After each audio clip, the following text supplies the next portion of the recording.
Hello everybody and welcome to another video. Today we are going to be answering a question. Are these bikes fixing MX bikes, or have these bikes fixed MX bikes? And just, you know, how much has the game improved since these newer versions of bikes come out? Even the last update was pretty solid. I went back to an old video of mine and looked at every complaint I had with the OEMs and bikes back then, and we're here to answer the question: have they been improved slash fixed MX bikes? Because that was a big part of MX bikes, was how like unstable or a few problems with the bike and a lot of problems with the game and Pabobo himself. But the OEM team has stepped their game up and helped the game tremendously with these new bikes. So I guess the first thing to address is the old physics, which in my opinion they're not gone, but I went back and watched some gameplay from way back yonder, and yes, these bikes are a huge step up in terms of what you can and cannot do, especially on the motocross side of things. And here we are on the track that, okay, wow, that's a lot of deform. Okay, here we are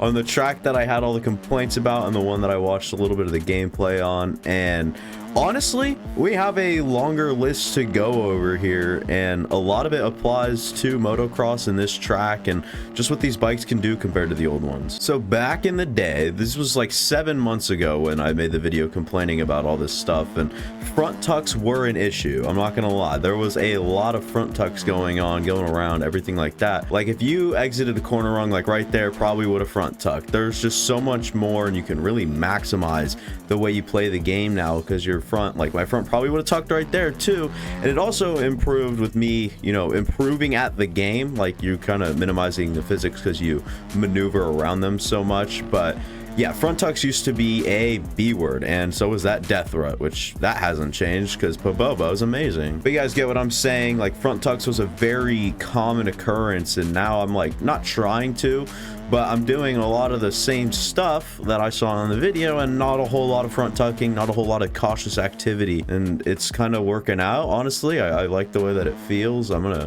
probably mess with this Cowie to do a motocross setup on, because it's very nice, very easy going. But that's not the point of this video. We're here to talk about front tucks and how bad the old bikes were, and I can even recover out of that. I guess with time you really don't see how bad the bikes really were back then compared to now and what we're able to do. But even that rut, like I remember that was barely even usable back when, because your handlebars would drag or whatever it was.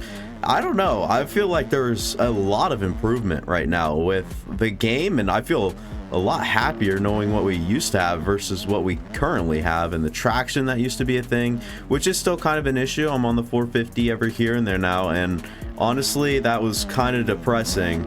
With the traction and the way that starts work right now, it's very complicated, and I have to figure out what works or watch some people do it, because I honestly struggle so much with my starts right now because of the traction. But as in terms of front tucks from then versus now, we're doing a lot better, and we're in a way better state as you know, in physics in general, and the way that the bike works, bounces around, and it's just a lot more realistic, planted, and a lot less front tucks and weird physics. And then we'll talk about the wibble wobbles. I watched the video and it happened like 5 times in the first like 5 minutes. It was just simply the wibbles and wobbles. Like when you would try to land or, you know, jump up something, like right here, if my back wheel turned loose, it would just sit there and drag and fishtail, if you will. I don't know if you guys know what that is, but it would literally just wibble and wobble. It's kind of the best way to put it. Your back end would basically lose all traction and just start going from one direction back to the other, and it would just kind of do that until you slowed all the way down to the point where it was manageable. I don't see that happening anymore. I can't even remember the last time that happened to me. But yeah, these new bikes are really, really good compared to what we used to have. I think we're a little bit spoiled right now, still complaining constantly about little things here and there. But I mean, honestly, the biggest thing to me is the traction, and the 450 really amplifies that, but the 250 you don't really notice it as much. It's a lot more realistic, but not really at the slow speeds. I'll keep bringing that up until we get to the traction complaint, because it still was a lot worse back then. So very happy with where we're at now. But if I had to make the one complaint about these newer bikes, that's probably what it would be. Now, slow physics were a freaking huge thing back then, and I don't really know how to trigger them anymore. I guess this is a good type right there. You see how it kind of caught up. That was good. So what if I'm going down this bumpy thing? What if I try to scrub here and land all funky? I guess that wasn't really funky at all. What if we go fast and then... Okay, well, I really didn't help anyone's case there. I guess when we come to the top of this, we're going to be going a little bit slower and then heading into a bumpy section. So what if I got a little off balance here? Like, I'm literally trying my best to mess my stuff up and it doesn't even go bad. Honestly, I think that we can basically not rule slow physics out. Obviously, it's part of the game too, but these bikes tremendously help that. I mean, back when I was watching the video and even back then, I just remember how tragic it was, or how dreaded it was when you're racing or something and then you end up crashing and then you're going so slow trying to regain your speed right after crashing, and then you fall again because there's some little slow physics that really catches up with you, or whatever it was that really bugged me, and now it's not nearly as bad. Perfect place to test this is crash physics right here. So we're gonna crash on purpose and we're gonna see how far the bike kind of flies. It does a little wibble wobble at the end where it tumbles a little bit for a little extra amount of time, a little unfortunate extent there, but we'll try it at the top speed here going up this hill to see if the crash physics have really like not changed, which I'm fine with. This is probably like the least major thing, most minor you know, complaint or whatever. But let's go down this hill, 4th gear, and then just hit the brakes on the top of that. And okay, well, I can't even on purposely crash, so we're just gonna try this, land sideways. I can't even crash right now. What is happening? We're gonna hit the yellow thing and that didn't even work. We're gonna try it again. Can we just go like end over? There we go. And so yeah, it still does tumble quite a bit, which I'm not gonna say it's, oh, that's so stupid when you're going that fast and it just tumbles away. It's honestly not a complaint. But we come up to the top of this hill and we're gonna lean it over a little too much. Okay, so it does still happen where your bike doesn't even face towards where you're supposed to be going or where the track direction is. It always just seems to turn the other way, which is a little unfortunate. But you see us kind of digging into that corner. We'll go 4th gear and try to get a good scrub up that. That wasn't even like a good scrub. That was just like a stylish sort of drag my back end across. But we'll crash one more time if we can. There we go. And the bike stays generally in the same area. And that time it was faced, you know, the right way or forwards. Okay, so now we'll talk about the traction and sand tires and traction, but mostly just traction in general. It is so much better from what we had back then. I watched the video and I could visibly tell not only was I more cautious, but it happened so often where my back or front end would just pop loose and then I'd have to slow down or tap the brakes or the clutch to fix it. It was very, very bad. Used to be like up every jump. That's how you would scrub. You'd basically lose traction in the back end and it would work out as well, but it would but that's how you would scrub, at least how I did it for a while, or how I possibly could have learned the motion. It was just getting my back end traction loose, which was not hard at all back then. All right, everybody, a little intermission here. Now, would I ever do you wrong? No. So listen up. There's a new Pro MX Bikes team coming to MX Bikes that has real life sponsors like Patch Factory and Illusion. The team offers working together with real life brands like the brands I already mentioned, Patch Factory and Illusion, with some sick, fire, amazing skins. The gear is actually made by Illusion, who is an IRL brand who makes gear for the game, and I would assume in real life. The gear will be updated regularly, and there will also be special gear for the special Supercross events. People behind this thing work 8 hours a day to get everything done for the season coming up. So if this sounds interesting or intriguing at all, go to the description. At the very top of it, there will be Illusion and Patch Factory's racing team Discord at the very top. Just go join that. It's everything you need. Back to the video. But the biggest part about traction now are the starts. Like, watch this start. See how much my back end is, like, that wheel spin is crazy. Here we are, and I found the best way to start is actually like leaning back. Like, that's the only way I can catch like traction at all.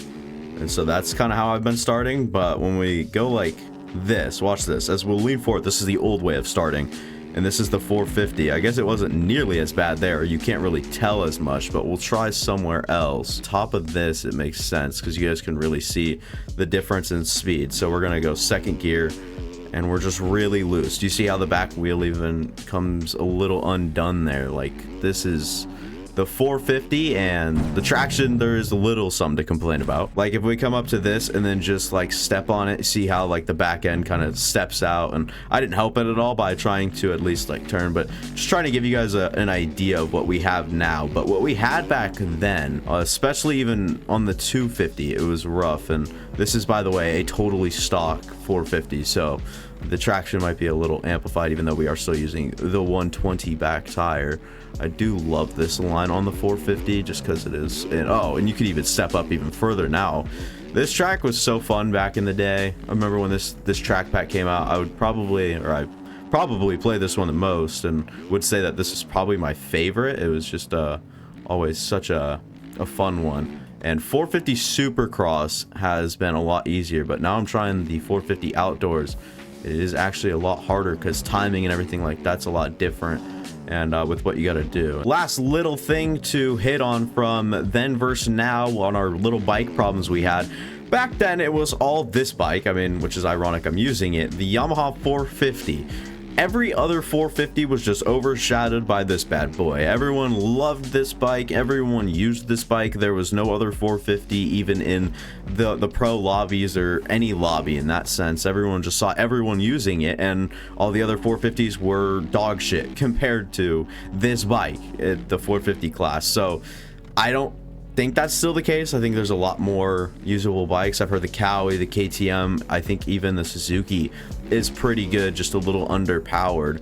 So I don't know, I don't ride the 450s. I don't really tend to pay too much attention to what's hot in the 450 class. I don't even care what's hot in the 250 class. I kind of just ride what I'm comfortable on. And for me in Supercross, it's probably the Yamaha, just by the way it goes through the whoops. Now in the 250 class, like I said, I just use what I'm comfortable on, but it seems like a majority of people like the KTM for Supercross. I don't know why that is. I tend to like the Kawasaki, but I just tried the KTM. And here we are on the KTM 250 now, as we'll just take this side of the whoops. And okay, well, I see what the shout and cries about. Okay, like this bike obviously gets through the whoops, understood. And I can't even imagine, I changed like one or two things on this bike, so I can't imagine with a good bike setup. So that might be a reason too, but I'm just gonna try to get better with the Kawasaki. I'll do a little extra extensive testing and just try to see what really works. But my point is, every bike does seem viable. I went ahead and reacted and just rode them all when they first initially came out, and I'll tell you what, all of them felt pretty damn good except just one or two. And that's a huge step up from back then, where it was mostly just like the Honda. I think the Honda and Yamaha were the headliners, and no one really touched it, or no other bike really could get there. And I can't wait for the Triumph to come out in MX bikes, at least. I know in real life they're waiting to debut it until the 250 Supercross, like the 250E Supercross, which it's not necessarily a bad thing, right? But they're just waiting to get it all and just kind of put it all together before they debut a failing bike or whatever, and they don't want to put it out early. This has been a very calculated project for Triumph, so I'm curious how that'll translate in game, because I know the OEM team's very meticulous how they put the bike together. They like to use real life specs and everything like that, so I'll be very curious as to how the Triumph is made and how it is really how it really turns out in game. And when that comes out, might be seeing a lot of that on the channel as well. But grand conclusion of this whole thing is, through 7 months, there has been dramatic changes and improvement. So hopefully this amplifies it. This video really tells you how well the OEM team has done. It shows you guys kind of the change we've had in MX bikes despite Pobobo not caring. So we can really just give a round of applause to the OEM team for not saving the game. I wouldn't say all that, but really just bringing these bikes alive, making them a lot better, and the work they put in to make these bikes a lot better. So I don't really know where we stand with, if we were still on the old bikes, we'd still have plenty to complain about, and these help out a lot. That'll be all for me. Thanks for watching. If you guys enjoyed, go ahead and leave a like, go down, subscribe, go watch any of the past content on the channel. I guarantee you guys would enjoy those, especially if you like this video and watched all the way through it. And that'll be all for me. Once again, deuces.